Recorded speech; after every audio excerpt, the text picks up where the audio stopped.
السلام عليكم، ازيكم يا حبايبي؟ عاملين ايه؟ يا رب تكونوا كلكم بصحة وخير وسعادة. تعالوا بقى معايا النهاردة اما نعمل اقول لكم على وصفة الفراخ الجميلة دي عملناها ازاي. دي فراخ كنتاكي بس بجد تحفة تحفة كده، وطعمها جميلة قوي قوي، ولحمتها طرية قوي من جوه ومستوية ومقرمشة من بره، والطبقة لازقة عليها. وبجد اعملوها يا حبايبي بالطريقة دي هتعجبكم قوي، مش شاربة ولا نقطة زيت، وشايفين مقرمشة خالص ازاي، والطبقة الخارجية لازقة عليها.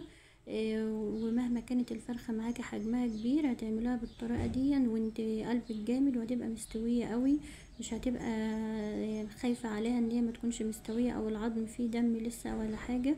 لا يا حبيبتي، مهما كانت الفرخة كبيرة عندك ومش محتاجة تتبليها من بالليل ولا اي حاجة، اعملها على طول في نفس الوقت اللي انت هتشتغلي فيه وجهزيها وهتبقى حلوة قوي. وعملنا معاها رز بسمتي جميل. وحاجة كده تغيير يا حبايبي للولاد بيحبوها، وتفرحي ولادك كده بحاجة حلوة من ايدك. وتغير وتحسسهم كده ان انت حباهم وحابة تعملوا لهم احلى حاجة من ايدك يا حبيبة قلبي. ربنا يخلي لنا اولادنا كلنا يا رب، ويخلي لكم اولادكم يا حبايبي، وتبقوا دايما في خير وسعادة وهنا. وتابعوا معايا الفيديو كده. معانا اول حاجة فرخة كده، دي حجمها 2 كيلو، غسلتها كويس ونقعتها وحيش الجلد خالص من عليها. وبعدين هعمل كده تشريح في الورك زي ما انتوا شايفين كده، والصدر بغرزه كده عشان ما بهدلهوش. عشان تشرب التتبيله معانا حلو، ويبقى طعمها حلو قوي زي اللي بنشتريها من بره والله، واحسن بكتير.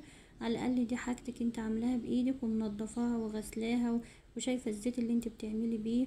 اسمى الورك 2 والصدر 3 كده يا حبايبي زي ما انتوا شايفين.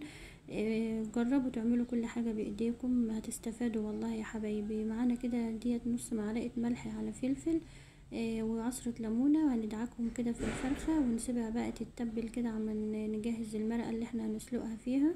لو وصلتوا لهنا يا حبايبي بقى ما تنسوش تدوسوا لايك للفيديو وتشتركوا في القناة لو حد لسه اول مرة يشوف القناة. وحبايب قلبي متابعيني المشتركين معايا في القناة واللي متابعيني ما تحرمش منكم ابدا، بجد حبايبي حبايبي كلكم والله. معانا كده حلة على النار فيها نصها كده مية، هننزل فيها ببصل وتوم باودر، وبصل وتوم باودر وكركم، كل دي معالق صغيرة، وسبع بهارات وملح وفلفل، كل دي معالق صغيرة، معلقة صغيرة من كل حاجة. يعني يا ريت يكون كل الحاجات دي موجودة عشان تاخد معاكي طعم الكنتاكي وتتبل تتبيلة حلوة كده يا حبيبتي. معلش بقى في الوصفة دي مش هقدر اقول لكم اللي عندك، لان لازم تكون عندك الحاجات دي عشان الفراخ تاخد طعم الكنتاكي بجد.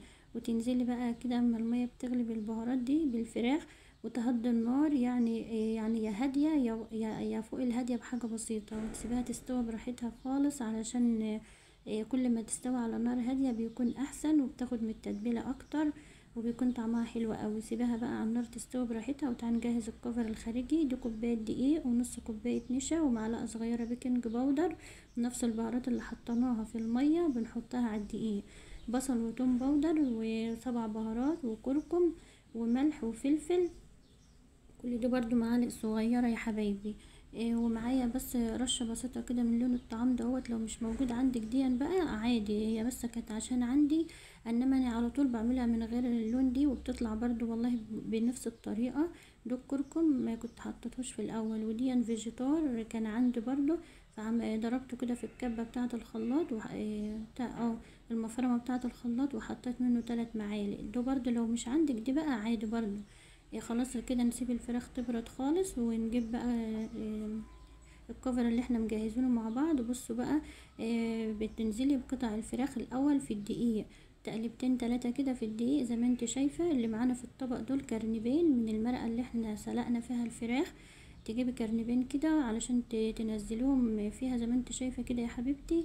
بعد ما بتقلبها في الدقيق بترجعها تاني في المرقة دي، وبعدين تعملها في الدقيق تاني، وبعدين تاخديها تحطها في المرقة وتطلعها بقى على طول على الزيت، يكون الزيت كده مولع عليه في حاجة غويطة وزيت غزير كده عشان يغمر اللي معاكي الفراخ كلها وتطلع مقرمشة وحلوة اوي. او ركزي يا قلبي عشان ما تعمليش حاجة غلط والوصفة تبوظ معاك. في الاول في الدقيق، وبعدين في المرقة، وبعدين في الدقيق، وبعدين في المرقة، ومن المرقة على الزيت على طول. والزيت يكون غزير، ويكون انت مجهزاه، مش مثلا تعملي الفراخ وتسيبيها لما تبقى تعملي الزيت، لا، في الوقت دي يكون الزيت على النار وسخن عشان تخلصي وتنزلي كده على طول في الزيت، ما توقفيش الفراخ، يعني اللي تعمليه على طول تحطيه في الزيت يا حبيبتي اهون. وبعدين النار بتكون وسط عادي، لان الفراخ مستوية، احنا بس محتاجينها تاخد لون وتاخد قرمشة. فدي ميزتها بقى احسن من تكوني هتتبلي وتعملي في بيض بقى والفراخ تكون صغيرة. لا، الوصفة ديت الفرخة اللي معاكي اعمليها، هتقطعها زي ما انت عايزة، على الصدر بقى 4 5 مهما كانت كبيرة، هتعمليها بالوصفة دي يا قلبي براحتك خالص. واعملي كده لولادك الحاجة اللي هم بيحبوها، وحسسوهم كده بالتغيير بقى، مش كل مرة فراخ مسلوقة او فراخ مشوية. الوصفة دي جميلة وما شربتش زيت خالص، بجد كانت حلوة قوي، مقرمشة كده من بره وطرية جدا من جوه، ومفيش فيها زيت خالص. والولاد كلهم بيحبوها بجد. وبرضو الكبار كمان بيحبوها. والله الناس كلها محتاجة التغيير يعني في كل حاجة، على اساس يعني الشوربة بقى والمرقة والحاجات دي، فالولاد كلهم ما بيحبوهاش الصراحة وبيزهقوا منها، وكل يوم يقولوا كل يوم رز وشوربة، فما ما بيحبوهاش.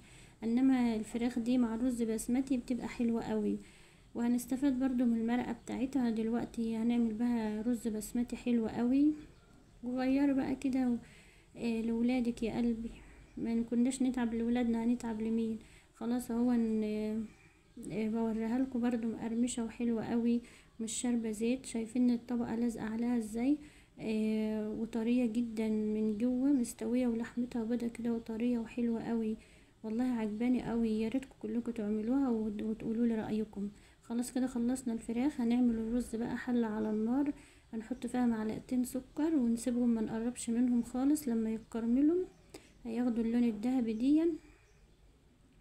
خلاص خدوا اللون الدهبي دي بقى، تنزلي بالمرقه اللي احنا لسه سالقين فيها الفراخ الكميه كلها، يعني احنا خدنا كرنبين وبقيتها هنعمل بقى نص كيلو رز على طول.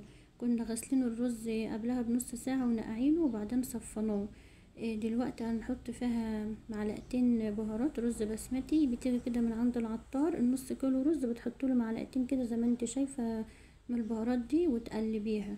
وما تحطش ملح خالص يا حبيبتي، عشان كده كده البهارات مالحة والشوربة كانت مالحة. اول ما تغلي كده بتنزلي بقى بالرز وتقلبيه وتسيبي بقى اما يتشرب كده، تهدي على النار. وبيبقى مفلفل وجميل. وبجد يا حبايبي شكرا قوي على وقتكم وعلى متابعتكم للفيديو، واشوفكم على خير الفيديو الجاي.